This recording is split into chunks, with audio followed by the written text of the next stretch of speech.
this talk, I'm going to begin talking about the risk factors which have emerged from empirical studies.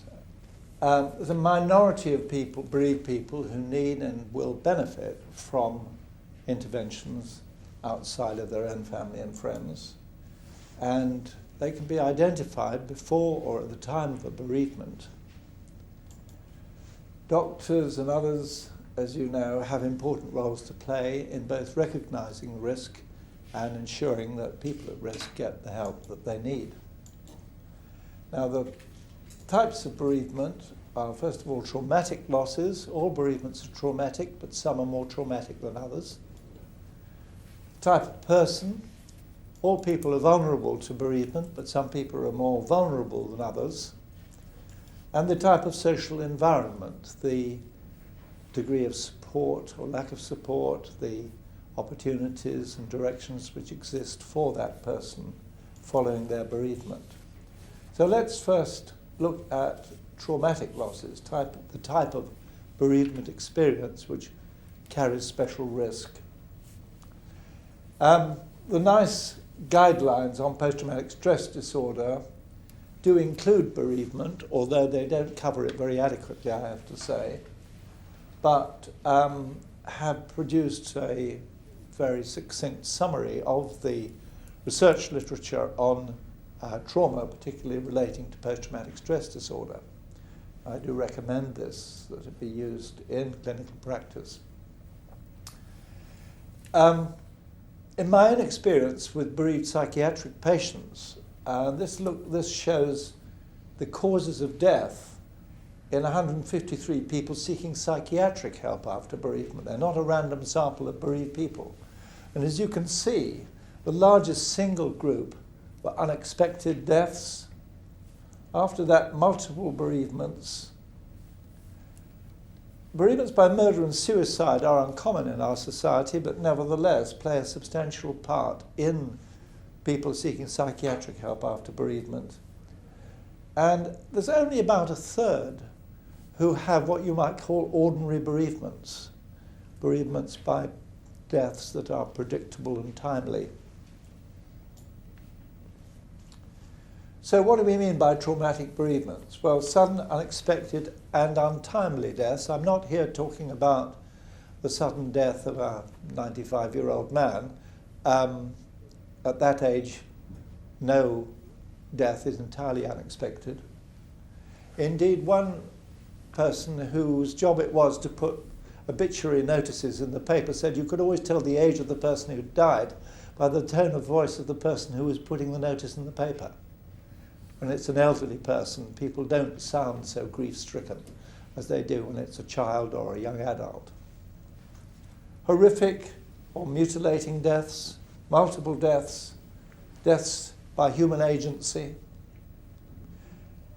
situations where there's a continuing threat to life, particularly disaster situations where there may be a danger of further disasters or battles and wars and things where the dangers remain. And as is becoming increasingly obvious recently, particularly since 9/11, situations where no body is recovered. It's much more difficult to make real the fact of loss when you don't actually have a dead body to identify with the dead person. And all of these factors are likely to occur often together, and particularly in disaster areas where you may find all of these things playing a part. I'm going to talk about problems of trauma and link them with problems of change, because change is particularly difficult when one is unprepared for it. I suppose you could say that human beings are actually very well qualified to cope with danger. We've got an entire autonomic nervous system that functions to come into operations in situations of danger and help to keep us alive. And in the environment of evolution, and I know very well that human beings were not on this earth at the time of pterosaurs, so this picture is just a symbol of what I'm getting at. But we lived in a world where danger was around every corner. You had to be on the alert for danger. And I think perhaps as a result of that, people became much more familiar with danger and much less thrown by it than they are today. So we evolve in a dangerous world, and why are we thrown by danger? You're probably familiar too with this picture of the instinctual reaction to danger, which we find in many animal species, of the immediate reaction to danger is to become alerted, because before you actually do anything, you have to evaluate the danger and decide, is this a situation where I must fight like mad or run like mad, or possibly freeze? Many species will freeze, particularly if they're trapped, if there is no escape.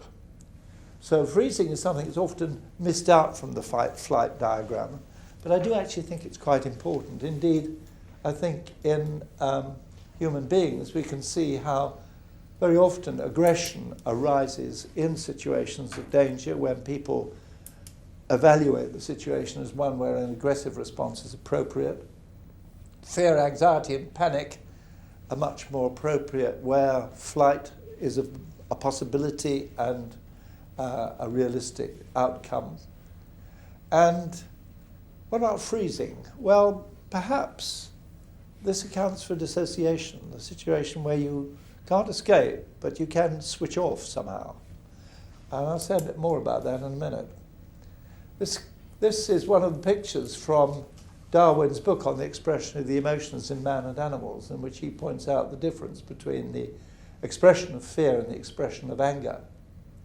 I have to say these are actors. I suspect that real life is not quite like this.